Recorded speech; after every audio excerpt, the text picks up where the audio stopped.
Palestine continues under siege by Israeli occupation forces.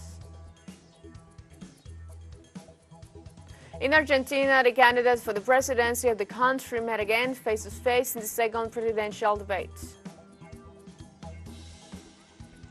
In Myanmar, record rainfall in October caused flooding in the southern regions. Roads and fields were flooded.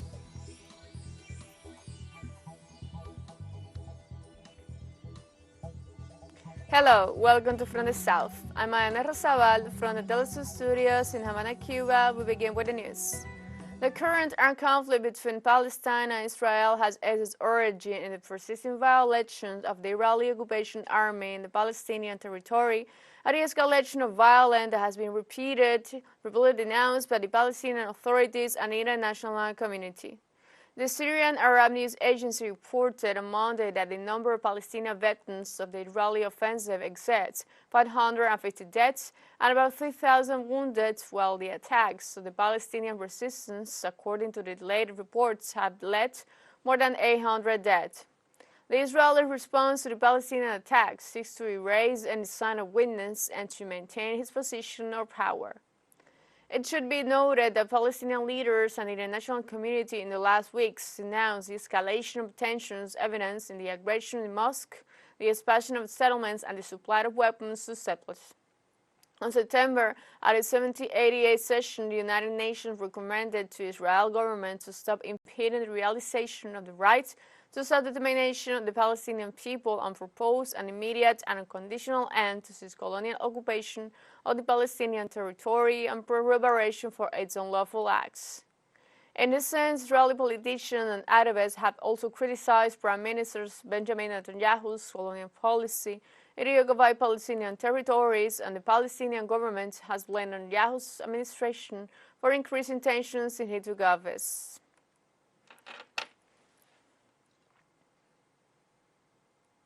And UN agencies announced on Sunday Israeli fighter jets destroyed the Yassin Mosque in the Shad refugee camp in Gaza City. In the last 48 hours, there have been bombings against financial institutions, housing buildings, schools, mosques, and hospitals in the Gaza Strip. Due to these attacks, over 20,000 people have been displaced in Gaza.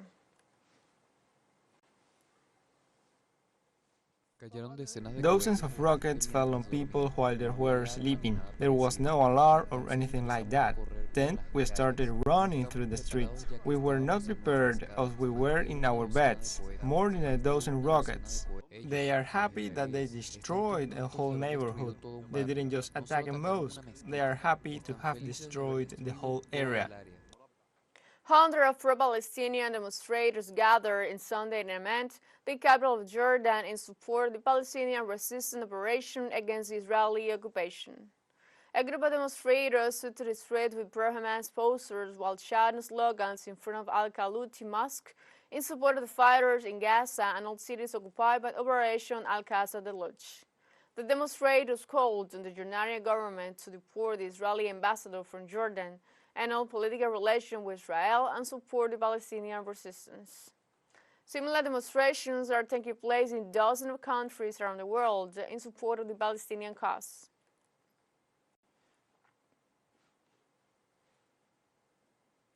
Palestinian Prime Minister Mohammed Zayed, in a statement at a weekly cabinet meeting in Ramallah, in the occupied West Bank, said that the armed conflict in the Gaza Strip is a result of the policy of the Israeli government, which practices the worst forms of aggression and assassination. These events and their consequences are the result of the policy of the Israeli government, which practices the worst forms of aggression and murder, land confiscation, attacks on holy sites, and terrorism, and the atrocious practice of the settlers. Moscow and the Arab League will work to stop the bloodshed in Israel and Gaza, the Russian Foreign Minister Sergei Lavrov says as he met the League's chief Ahmed Abdul-Gates. I am sure that Russia, the Arab League, all the members of this organization can and must contribute to solving the problems. First of all, to stop the bloodshed, to stop the suffering of the civilian population. Russian Foreign Minister Sergei Lavrov said it is necessary to urgently stop clashes between Israel and Hamas to spare civilian victims. He also says there is a need to pay special attention to reasons why a solution to the Palestinian problems has not been found for decades. His comments come during a meeting with Secretary General of the League of Arab States Ahmed Abul-Gheit in Moscow.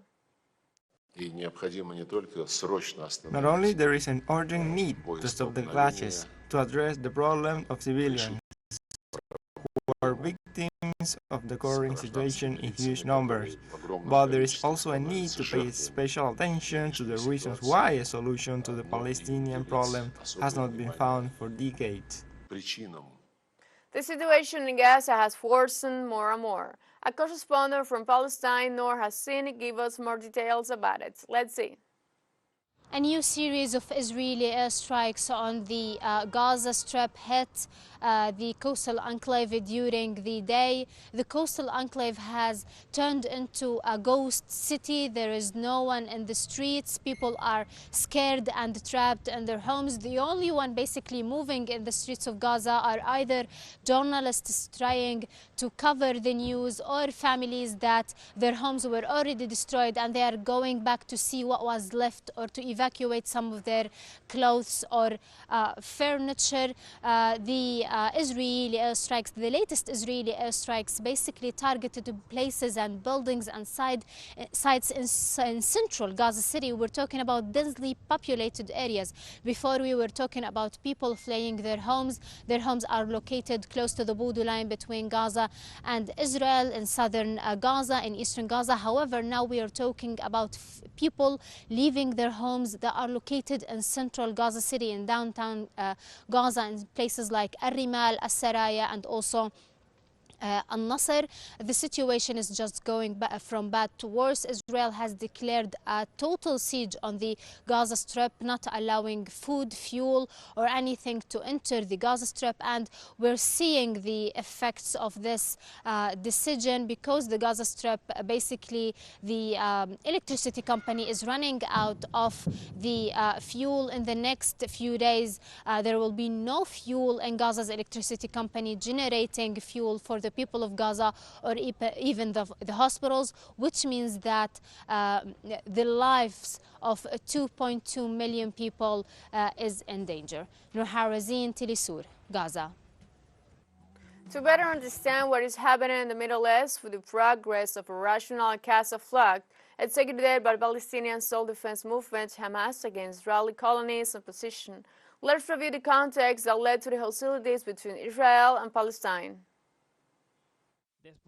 After World War I, with the fall of empires such as the Russian Tsarist, Austro-Hungarian and Ottoman empires, the United Kingdom and France took control of the Middle Eastern territories. Palestine came under the command of London. During the conflict and to win the support of the international Jewish community, the British government promised to establish a national homeland for the Jews, despite the fact that the region of Palestine was historically inhabited by people of Arab origin. The arrival of Jewish immigrants into that region caused tensions and clashes between the Arab Palestinians and the British authorities. Subsequently, the Nazi extermination policy in Europe increased the flow of immigrants, and at the end of World War II, Arabs and Jews claimed the right to have a state of their own. In November 1947, the United Nations voted to divide Palestine into two independent states, one Arab and one Jewish, and to create an international zone in Jerusalem under UN control. The act agreed to end British domination of the area. The measure triggered the displacement of thousands of Palestinians from their ancestral territories. The withdrawal of the British from some areas initiated the confrontation between Palestinians and Zionists. The increase of the Jewish military capacity succeeded in taking control of the territories assigned to the Palestinian state, starting an illegal occupation of those areas. Since then, Israel has perpetrated a policy of persecution and apartheid against Palestinian citizens, vetoing their religious, national and cultural expressions, in addition to destroying Palestinian villages in order to build illegal settlements with Israeli settlers. The security forces have also carried out several police operations in which many Palestinian civilians have been killed.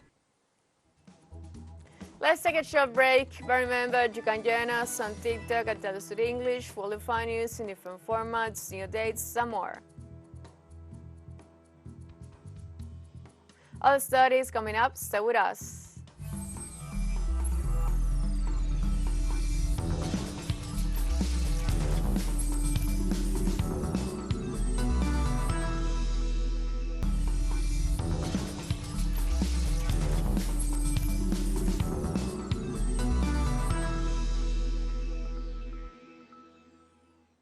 Welcome back. On Monday, thousands of citizens, organizations, and human rights defenders mobilized in several cities of the United States in support of the Palestinian people. In the streets of Washington, D.C. and in front of the White House, there were demonstrations to express their rejection of the Biden administration funding and military support to Israel. In addition, in Times Square in downtown New York, demonstrators raised Palestinian flags and carried banners with slogans such as Free Palestine, Stop Funding Israeli Apartheid, or Zionism of Terrorism.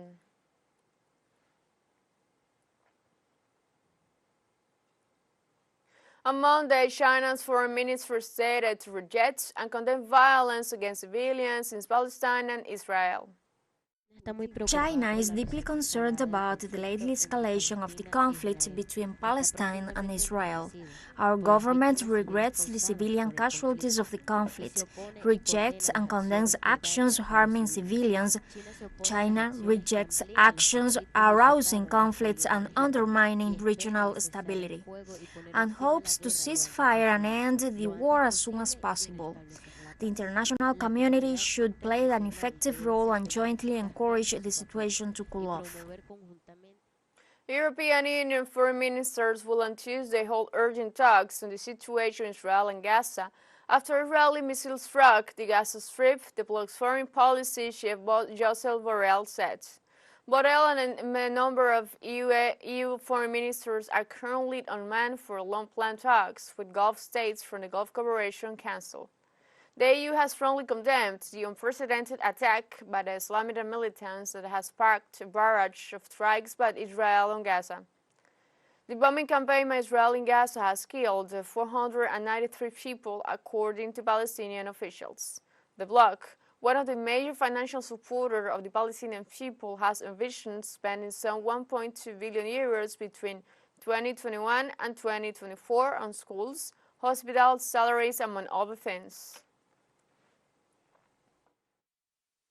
Indeed, High Representative, in the light of what is going on right now between Israel and Gaza, has decided to call for an urgent and extraordinary meeting of EU foreign ministers. This will take place, well, partially in Muscat, because he is in Muscat for the regular and planned EU-GCC Joint Council. So a number of ministers from EU member states are already physically on the ground. So those who are there will be participating in person, and those who are not will join by video conference. On Sunday in Argentina, the candidates for the presidency of the country met again face-to-face in the second presidential debate. The candidates aspiring to succeed Alberto Fernandez are Patricia Bullrich of Together for Change, Miriam Bregman of Left Front candidate, Juan Schiaretti of We Act for a Country, Javier Milei of Liberty Advances, and Sergio Massa of Union for the Homeland. The candidates will met in the Hall of Events of the University of Buenos Aires. It was a discussion of issues of security, work, social protection, human development, and housing. Patricia Bullrich, the candidate of Together for Change, criticized in the second presidential debates of the 2023 elections on October 8 at the Law School of the University of Buenos Aires the insecurity in the country and argued that people are afraid.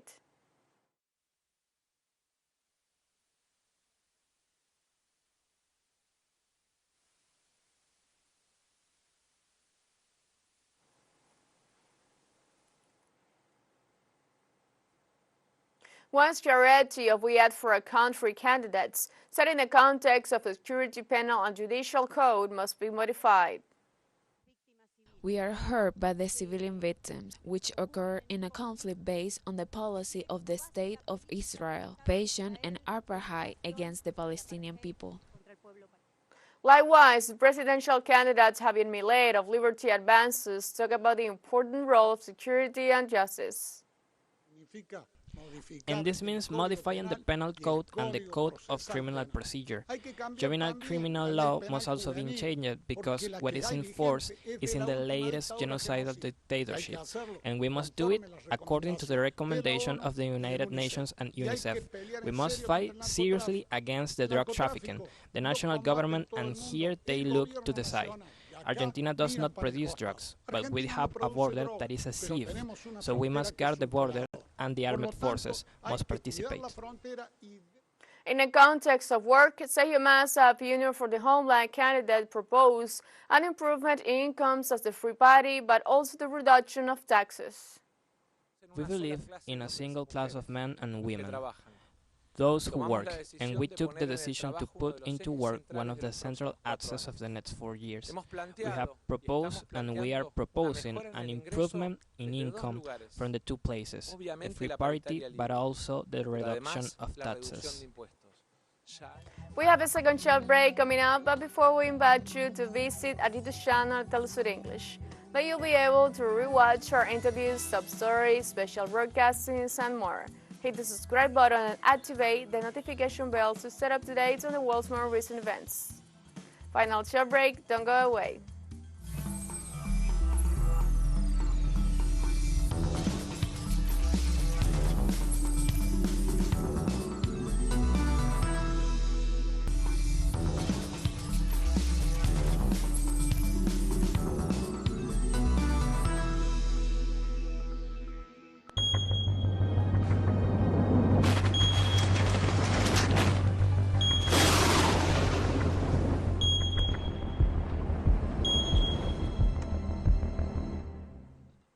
Welcome back.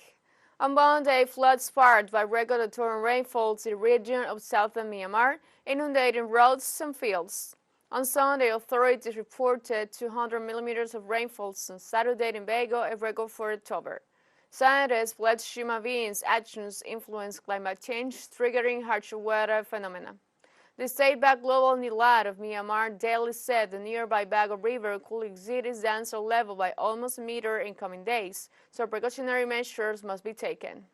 Floods started in late July, affecting 9 of Myanmar's states, including Rakhine, Kachin, Karen, Mon, and Shin. On Sunday, the Hangzhou Asian Games came to an end, with China dominating the medal standings, followed by Japan and South Korea. The host China, who stood in first place, accumulated a record 201 gold medals.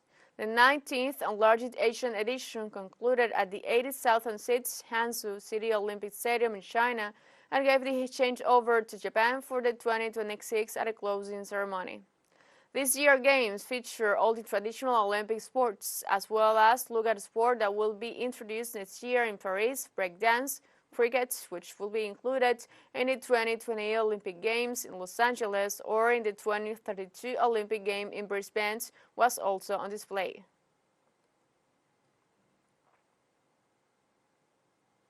On Sunday, the United States opened the largest Hindu temple outside India, located in Brownsville Township, New Jersey. Babswanayaran Arkashada was killed in India and brought to the U.S. by ship. This temple is destined to become a significant symbol of Hindu culture and architectural excellence in the Western world. The construction of Arshadan has been made possible by more than 12,500 volunteers from across the United States who have dedicated more than 12 years to bringing it to life. The temple is an impressive 255 feet long, 345 feet wide, and 191 feet tall, and occupies an area of 183 acres. The Akshardham's design is deeply rooted in ancient Hindu scriptures and features elements of India's rich cultural heritage, such as a remarkable collection of more than 10,000 statues, intricate carvings of Indian musical instruments, and diverse dance forms. It's probably one of the largest mandirs in the world. It is definitely the largest one outside of India. It is about 190 feet high, and it is about 2 million cubic feet of stone. Now that stone is taken from 7 different countries. It travels through ship to India, where it is hand carved and it is dry assembled, so we know that it's going to work once it gets here. It's disassembled, coded, brought here, and then assembled here like a giant jigsaw puzzle. And we have come to the end of this news brief. You can find these and many other stories on our website at telesurenglish.net. And join us on social media, Facebook, X, Instagram, Telegram, and TikTok. For TeleSUR English, I'm Ana Rosabal. Thank you for watching.